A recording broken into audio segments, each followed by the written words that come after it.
Galera, bom dia, boa tarde, boa noite, boa madrugada. Meu nome é Sidney Martins, professor de língua portuguesa aqui do LAC Concursos, o maior site de videoaulas do Brasil, quiçá das Américas. Então vamos parar de enrolação e vamos direto ao ponto. Hoje a gente vai estudar vozes verbais, assunto demasiadamente cobrado nas provas de concurso público de esfera geral. Na verdade, isso aqui cai até no concurso militar, cai também nos pré-técnicos aí da vida e cai também até nos vestibulares. Então, já que você vai cair para dentro aí de uma prova de concurso público, tem de dominar um assunto que todo tipo de prova cobra. Detalhe, não é muito difícil, é tranquilo. Só que é o seguinte, a gente tem de entender o conceito com toda a calma e tranquilidade. Quando a gente fala em vozes verbais, eu tenho de entender que quem manda é o verbo. Essa é a pegada. Quem manda é o verbo. Agora, a gente na escola aprende através de uma estrutura superficial que está, inclusive, dentro da gramática. Então, teoricamente, a gente aprende o quê? Que são 3 vozes verbais. Voz ativa, passiva e reflexiva.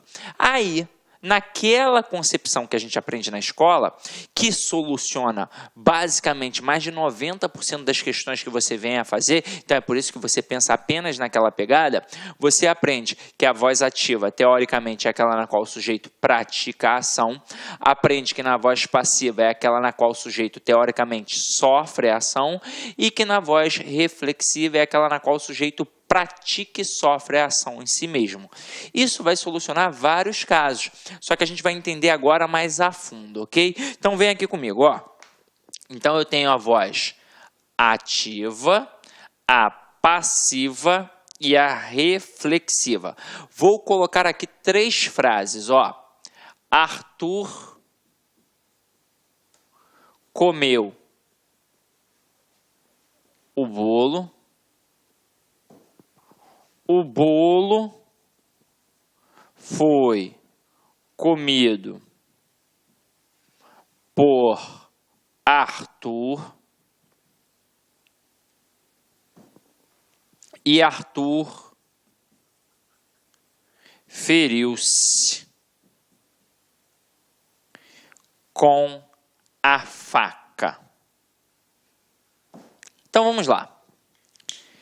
Então, voz ativa, aquela na qual o sujeito pratica, voz passiva, aquela na qual o sujeito sofre, e voz reflexiva, aquela na qual o sujeito pratica e sofre. Dica que eu vou te dar. Para concurso público, o creme de la creme é a passagem da ativa para passiva e vice-versa. Então, a reflexiva ela acaba sendo um galho fraco. Não significa que não caia, mas ela cai menos. Até mesmo porque, para nossa compreensão, é muito mais fácil. Quer ver? Vamos analisar. Então, acompanha aqui comigo, ó. Arthur feriu-se com a faca. Quem foi que praticou a ação de ferir? O Arthur. E quem sofreu a ação de ser ferido? O próprio Arthur. Então é por isso que eu chamo de voz reflexiva. Por quê? Porque o Arthur pratica uma ação e ele sofre o reflexo de sua ação. Então este pronome ser aqui eu vou chamar de pronome reflexivo ou de partícula reflexiva.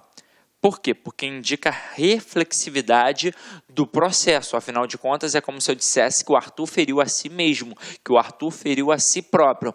Aí você vai dizer assim para mim, Sidney, mas na época da escola eu aprendi com a minha professora que existe uma tal de voz recíproca. É pertinente isso, Sidney? Vamos lá. E aí, o que você tem a me dizer? É pertinente sim. Só que é o seguinte, para a gramática tradicional, a gente tem 3 vozes, a ativa, a passiva e a reflexiva. A recíproca, na verdade, é uma extensão da reflexiva. Funciona assim, ó. Eu coloco Arthur e Joana se beijaram. E aí você vai reparar que o Arthur pratica uma ação, só que ele também sofre a ação. Assim como a Joana também pratica e também o quê? Sofre.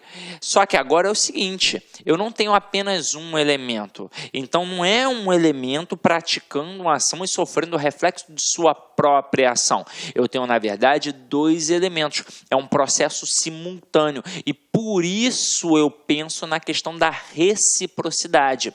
Porque para existir reciprocidade, tem de existir dois elementos, tranquilo? Então aqui, ó, eu já aprendi o que é a partícula reflexiva e acabei de aprender o que é a tal da partícula recíproca. Qual é a principal diferença entre a reflexiva e a recíproca? Apenas o número de agentes. Na reflexiva, eu só tenho um, que sofre o reflexo de sua ação. E na recíproca, obrigatoriamente, eu tenho dois elementos. E por isso eu tenho reciprocidade. Ok? Tranquilo? Então vamos lá.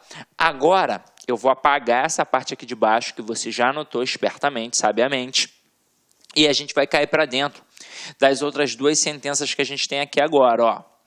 A gente vai aprender a passar da ativa para a passiva. E aí eu pergunto a você que está em casa, o que eu preciso fazer para transformar um cara que é ativo em passivo?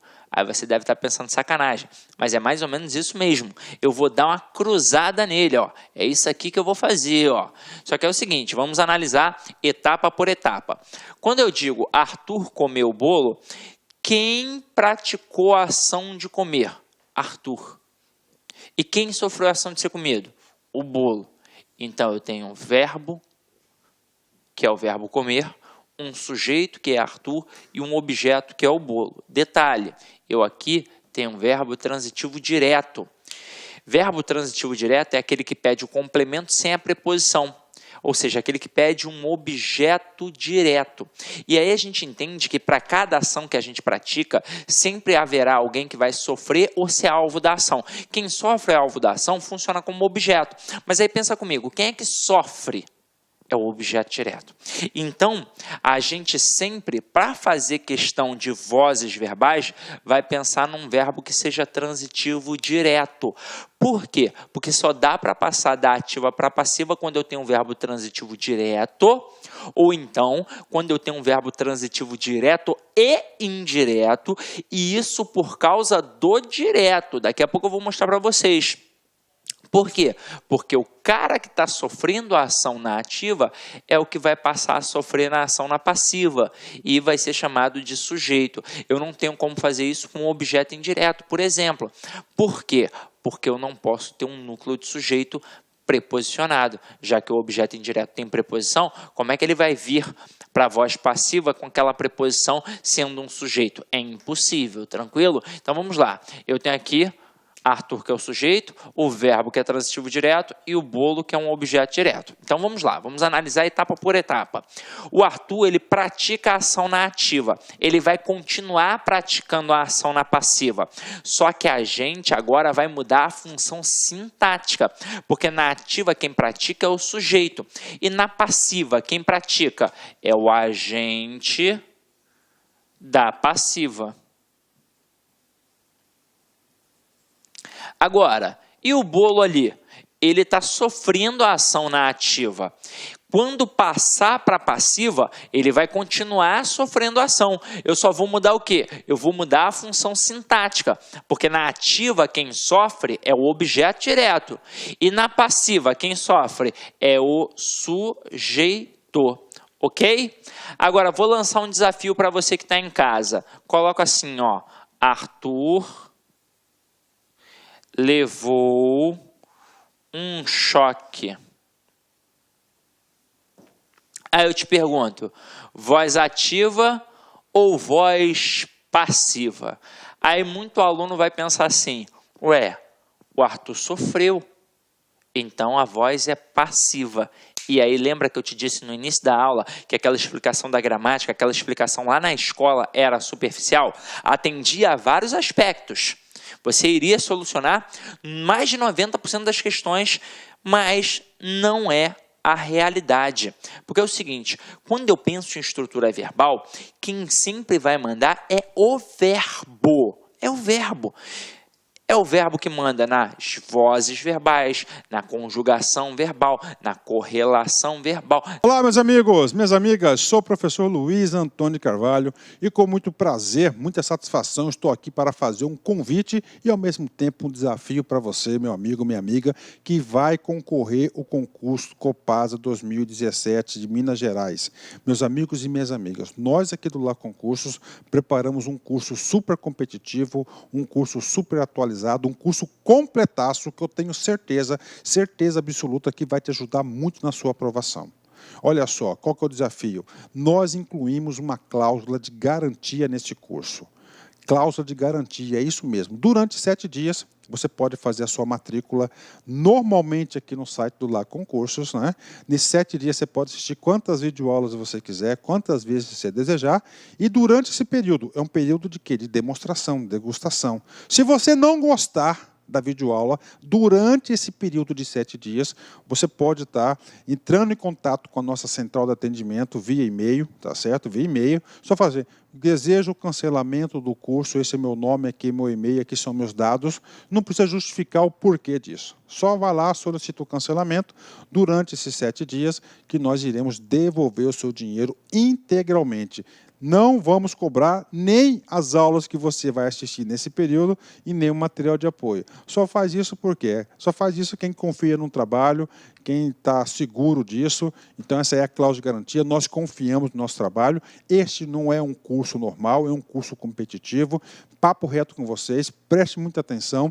Se vocês assistirem essas videoaulas 2 vezes, você vai ficar super competitivo no concurso, pode ter certeza disso. Tá certo, meus amigos? Então, espero vocês. Já esquecendo, o material de apoio dessa videoaula do professor que você acabou de assistir, claro que foi só um pedaço da videoaula do professor, em torno de 30%, você pode baixar esse material de apoio free, 0800 para você no site, basta você acessar o laconcurso.com.br, lá em cima em documentos, procurar a pasta aí, fazer o download gratuitamente. Isso só ocorre aqui no LAC. Forte abraço, fique com Deus, espero vocês aqui no LAC. Fui! Clique LAC.